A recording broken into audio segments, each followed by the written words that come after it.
Well, the crowd in the Kia Forum were certainly rocking, roaring, and rolling. Let's get to the show, shall we? I'm Charles Renton with my review of AEW Dynamite at the fabulous Kia Forum in Los Angeles. A couple friends of mine were there in attendance on the floor, so I made sure to comment more like the Kia Florum, and he wasn't very happy with that, but that's okay, because I know you like that joke. I know you like that. You always like the puns. Puns are funny, punny as it were. That being said, this was a really, really good episode of Dynamite, and then it kind of just went to being a good episode of Dynamite because there were a few moments, especially in the second hour, that made me think, they're falling back on the familiar tropes. But I can't necessarily let the bad stuff outweigh the fact that this was a pretty damn good episode of wrestling television. So, yeah, they had about 10,000 or so people in the Kia Forum. Pretty good crowd. This is for their LA debut. I do hope that while they don't come back to the West Coast every couple months, that they visit sometime in the summer. Maybe not so much in the winter, because that was the one thing that worried me when I was at Dynamite last week. And thank you guys very much for weighing in and recognizing that the crowd was really, really goddamn hot. Of course, the crowd was going to be hotter in the Kia Forum. Bigger venue. And, better acoustics, because the Climate Pledge Arena that I was at last week, even with the renovations, is still a fucking dog shit venue. This crowd was loud as fuck. Wild Thing, You Make LA sing, and Hangman gets a big pop. It's Cowboy shit versus Moxley shit. It's Hangman Adam Page versus John Moxley.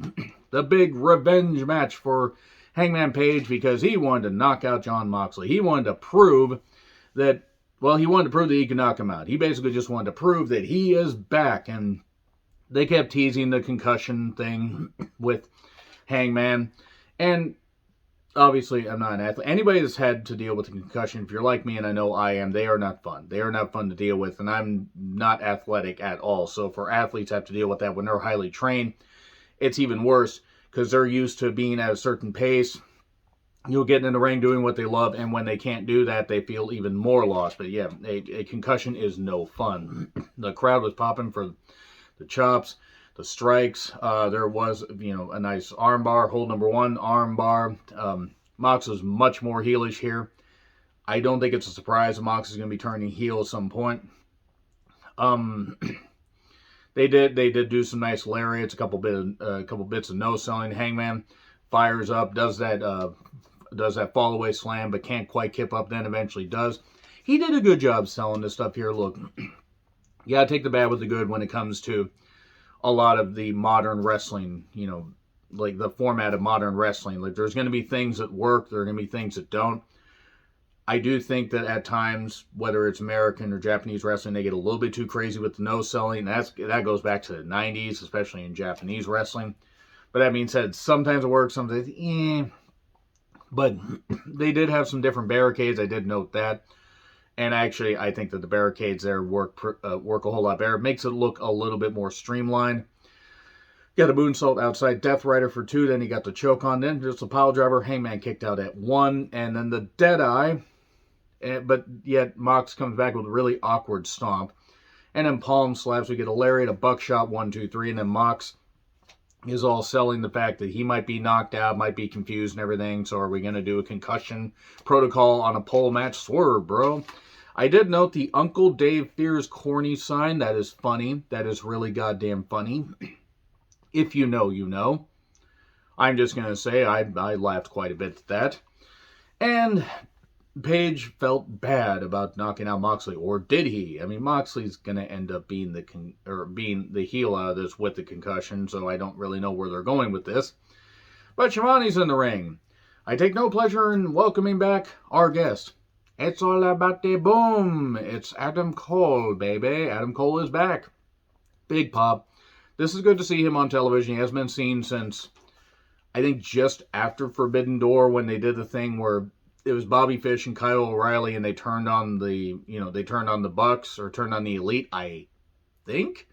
Was it after Forbidden Door, or was it... I'm really trying to remember, because there's been so much wrestling television, wrestling programming, movies, and a whole bunch of stuff happening in the last 7 or so months that I'm trying to remember. But anyway, nevertheless, he's got good news, bad news. He plays it up to the fans. Thanks to fans for his support. Even if Adam Cole can't come back, I hope that he has a great quality of life. That meant a lot to him. And he had 2 back-to-back head injuries. He wasn't sure. He was all confused.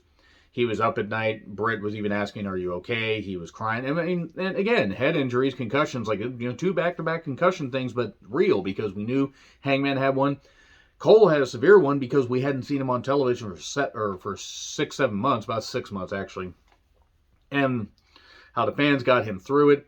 And he says, bad news, however, isn't for me, it's for everybody else, because Adam Cole, baby, is back. This is a hell of a promo. Good. You know what? If Cole is motivated and can fit into the fold here, I'm all for it. I'm all for it. I was actually a little bit worried that he would never be able to wrestle again. And he says that he will be AEW champion one day. Okay. I'm all for this. He feels refreshed. As long as he's healthy, that's what matters. So, the Acclaimed and Billy are backstage. Caster does a whole bunch of stuff mentioning Roseanne Barr, Alec Baldwin, somebody else, and mentions Donald Trump, like people on the Walk of Fame, and that they're gonna get their legacy put on the Walk of Fame or whatever, because our scissors will be in concrete forever. Like blue is the warmest color, wanted it to be. Didn't think you were gonna get a blue is the warmest color reference on the show, did you?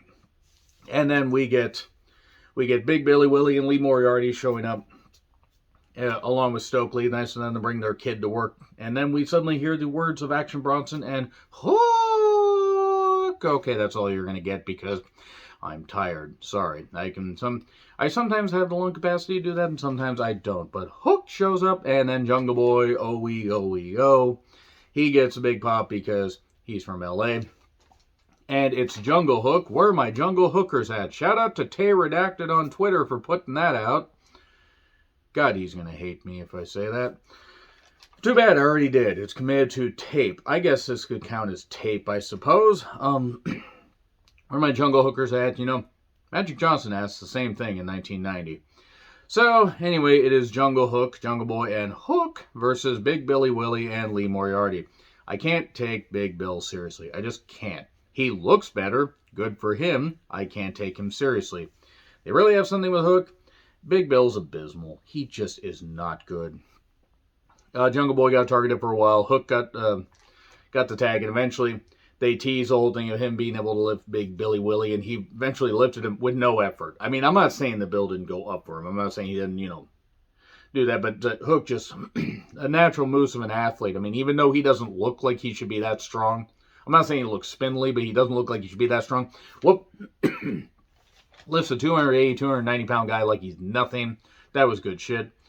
And then the snare trap tapped out Lee Moriarty. There you go. I guess that's the end of that. Watch them try to do something like they put Hook in a dumpster. And then they have to figure out, a way to do a street fight out of this. So Renee's with Orange Cassidy, Danhausen, and Paul Walter. I don't know who the hell Paul Walter is.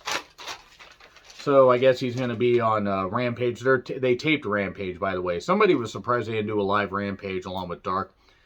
Even with as much money as Tony Khan has, running the forum for Rampage and some Dark matches is a bad idea. Unless you're going to do a 2-hour Rampage. They weren't going to draw 10,000 people for Rampage, no matter how much they load that up. And then Takeshita makes his entrance. It is really, really difficult for me to remember how to say that name, FYI, so if I screw that up, I apologize. Here's MJF. He does his usual shtick. He says, what is it, take a shitta? If you know, you know. I laughed. Yes, I'm going to say right now, before I get into the promo. I don't like the fact that Takeshita and various other wrestlers, Japanese or otherwise, wrestled kids over there, DDT Pro or whatever the hell it was. It's stupid. It's not a good look at all. I don't like it. I can't knock the guy's athleticism, but I have to be fair. Now, that being said, that was a while ago. The guy clearly does have talent. He has a lot of fans. And MJF knocks, Takeshita, does the Konnichiwa thing. He says, in this country, we speak English. There are people that called MJF out for the incredibly racist things that he said. Now, I'm not going to say necessarily that this is the way I would have gone about the promo, because he did talk about, the Jew boy promo and all that and everything. But people were comparing this to what WWE had Jinder say about Nakamura. Nah, I'd say it, but what they had Jinder say about Nakamura was worse. If we're comparing apples and oranges. Do I understand why some people were upset by this promo? Sure. Was I? No. Was it, again, the material I would have gone with? No, but MJF delivers it well because he's MJF. He's just that good at it. But then he says something in Japanese, and then he says, oh, we speak English here. He says, I said, kiss my ass. And then he tries to shove Takeshi. Takeshi shoves him. He's like, Aubrey, get him back, because he's just a natural at it. And then more promo on Danielson about lasting an hour. I'm all about, putting shoulders on the mat and pounding rats and banging rats, actually, I think is what he said. He knocks Danielson, and then Danielson is going to eventually show up. But before that, he mentions that Ken Jeong guy, who I know was an accredited doctor, probably still is, and I believe his wife was sick, and he got into acting to make sure she was taken care of, if I remember the story correctly. And that's good. That's noble. And he seems like a nice guy. He's also one of the most unfunny people ever in Hollywood. That hangover stuff and stuff on The Masked Singer. Yes, The Masked Singer, one of the worst shows going today. Sorry, Keir, but that's my opinion. God, he's going to hate me for this. But he mentions, oh, we could catch your show on ABC. Oh, no, we can't because it's canceled. Then Freddie Prinze Jr., he mentions She's All That. But I didn't see that because I was born in 1996. And the thing he was, at the height of his fame was, being upstaged by a CGI dog, a Scooby-Dooby douchebag. Freddie Prinze Jr., when's he going to start that Wrestling Federation or promotion that he talked about? I think it was either in late 2021 or early 2022. Whatever. I mean, hey, if he can do it, he can do it. Freddie Prinze Jr., though, yes, believe it or not, a former WWE writer. This was good stuff. Danielson then comes out and chases MJF off, and he runs out comically. Danielson versus Takeshi. Good stuff. They started with nice mat wrestling. They eventually, built up to the spots where Takeshi hits a very, very nice lariat. Guy's a hell of an athlete. I mean, and he's signed with All Elite. They have something with him. They're going to give him a big push. I would not be surprised to see him as TNT champion down the road. Maybe All-Atlantic champion. Because if somebody beats Orange Cassidy for it, then Takeshi could be the one to beat him. They like him. I can't fault the guys. I can't knock the guy's athletic ability. He is clearly one of the brightest stars that they have. And he is somebody that the fans have gravitated towards. We got a brainbuster on the outside. There was an awkward attempt to do a Rana spot before that. That was a little bit weird. We got some strikes, a big lariat for a nice pop. We got nice back and forth. We did get a sit down driver, a German for two. We got the Busaico knee. Don't know why I tried to say it like Arnold Schwarzenegger. Got to be careful saying that. Schwarzenegger, Hulk, no. But eventually, after the knee, the Regal Stretch wins it, and Danielson gets the victory. Nice match, good stuff, good pace. Takeshi looked like a star. Danielson gave him a lot. And Danielson continues to roll, where he's going to face Bandito next week. That's going to be a hell of a goddamn match. And then Renee is with Juice Robinson, who wants to face Darby in an open challenge. Okay. And we go right from Juice into Tony Storm. That sounded a lot less dirty in my head. They are married, by the way, and good for them. Good for those happy kids, I can say, as somebody that is a few years older than Juice Robinson and significantly older than Tony Storm. So it's Tony and Saraya, defender of Abusiverse. I will continue to say that until she apologizes and gets away from abusive guys. Versus Jamie Hayter, who gets a huge pop. Britt Baker with Rebel. And the crowd lost it for Jamie. Why was Tony so orange? Whoever the spray tan people were need to be fired because this was bad. So, Sheeta shows up a little bit later, looking like Joe Jackson carrying a cane, like he was in the Jackson house, and saying, just mouth off and I'll hit you with this. That was mean. Let's move on from that. There was an air raid crash off the top. Look, after like one move, it seemed like Saraya just didn't really want to do anything. Like that doesn't work for me, brother. I know she's trying to ease herself back into it, and she has a slinky neck, and she has issues, and I get that. If you can't get back in and be close to what you were, then don't do it. And maybe, in retrospect, maybe the only reason people praised her work back in WWE and what got her signed WWE is maybe because the talent pool was a lot more shallow. Because She's really not that good. And looking at the stuff even in 2015, not that good. So anyway, they're exploding for Jamie. Who wouldn't? Look at her. But also, she's really good in the ring. But after a distraction by Rebel, who was dressed like somebody from play rendition of Grease, Sheeta throws the cane in between two women. Oh no, what's she doing? Why didn't she throw it to Tony? But then Britt grabs the stick, hits Tony with it, Haterade or the Hater Maker, 1, 2, 3. And Sheeta's looking all shocked. Sheeta meant to do that. She could have hit me in the face with the cane. I would have been okay. I don't have issues. Shut up. But there you go. That's basically it. Then they cut to Rampage and Dynamite, the graphics. And the crowd's booing. Because Mercedes Moné did not show up. I mean, would have been cool for her to show up? Sure. They could always have her face Britt at Revolution. They could have her show up after Battle in the Valley. Except Battle in the Valley isn't for, what, another 5 weeks? And she's going to face Kairi Sane, so there you go. The crowd was starting to lose it here. I was starting to lose interest. I mean, well, after Eddie and Ortiz, they had a pre-tape about them, having tension with each other because of the House of Black deal. Then we get the... then they mention Hager versus Starks for next week's Dynamite. Remember that. Jericho Appreciation Society shows up, same as it ever was, same as it ever was.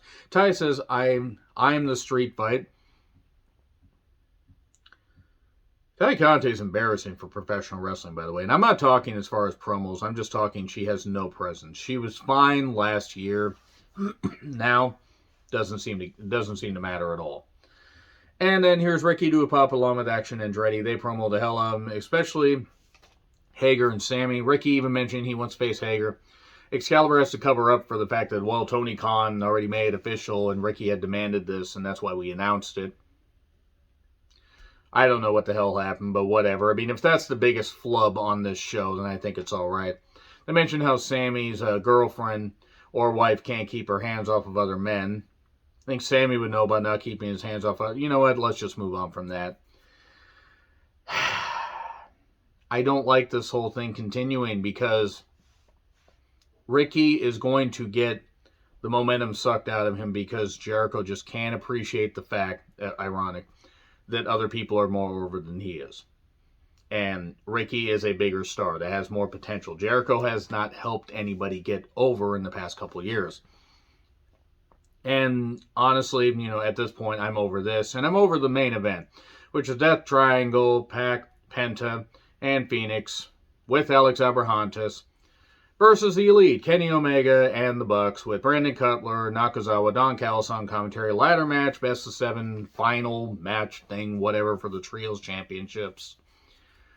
Look, I praised Omega and Ospreay, or maybe I didn't. Check out my Wrestle Kingdom review if you really want to hear that. And I can praise people when they do some good stuff. Here's my thoughts on this match. Same as it ever was, same as it ever was. Referee Rick Knox is an embarrassment to professional wrestling as a referee. Not as a person, because I don't know him as a person. Car crash stuff, tables, ladders, chairs, oh my. Hammer got used. Nick Jackson may have hurt himself doing more stupid shit. Omega did a one-wing angel that may have hurt his arm. And I don't think Omega's going to be wrestling much past next year at this rate. And the Elite won. And Death Triangle blew a 3-1 lead in the Forum. That's all I got to say.